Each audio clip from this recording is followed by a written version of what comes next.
you just mentioned people who have pensions or retirement income. If you have investments, if you have cash flow independent of a place, you're not making your money specific. You can make your money from anywhere. Then this is the times where you want to look at where you want to be at. And I know Eddie, we want to make sure we give you time later to talk about how you've been able to travel the way you have traveled. We'll get into that.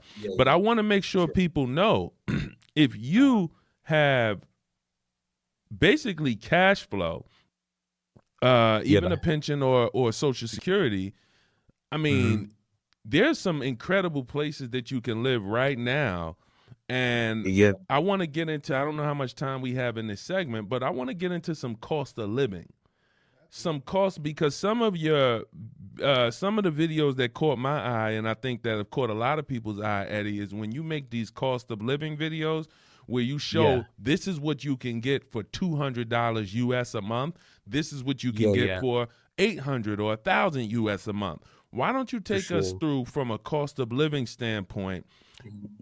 You're talking to somebody who's bringing in $60,000 US. It could be from investments. It could be from rental income. It could be from, whatever the cash flow is coming from, Social Security. And now they're like, my quality of life here in the U.S. on $60K is not really what it used to be 20 years ago. They're looking for other places.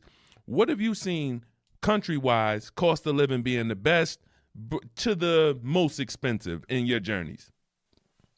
Got you. Okay, perfect. So yes, when it comes to that, right, the first thing I'll mention too around those visas that I mentioned before, it works best if you do have like a government-based pension or SSI or military retirement. Those work best. And then they're also kind of discriminatory when it comes to age. We gotta be like 35 and older.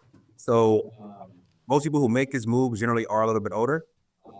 I'm kind of like an outcast in that sense, being 25 at this point. But when it comes to like cost of living, like you can live most places in Africa for like $1,000 a month, right? But that is kind of just getting by.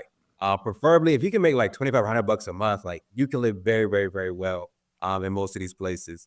So let's say, for example, Egypt is my preferred country as far as a home base, simply because it has great visa laws and the cost of living is incredibly good. So just to even give you a comparison between Egypt and what I am now in South Africa, this bottle of water will cost me like $1.20. It's like 1.5 liters. So it's maybe twice the size of a 16 ounce. It'll be like $1.20 in South Africa. In Egypt, that same bottle will be like 10 cents. Wow. So that's like, and it's insane cost of living in Egypt. So like you can get meals in Egypt for $1 and like a full meal and be like, cool. So your cost of living is insane there. Now, other countries, let's say, for example, Uganda, which is where I spend a lot of time as well, the cost of living is low technically, but you end up spending a lot of money because you don't want to live like a local.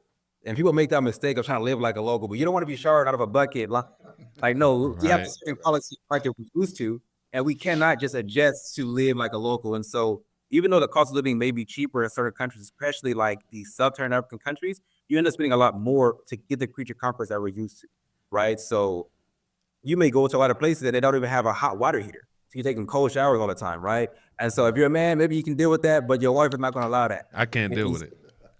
Yes, exactly. Second cold shower, it's already old for me. When is right? It's already over. Now it is hot most of the time, so the cold shower is cool, but still, you gonna end up wanting to put in a hot water heater. So now you got to buy that, and you got to get it installed, and they're gonna rip you off because you speak English. You know what I mean? So you might spend more money.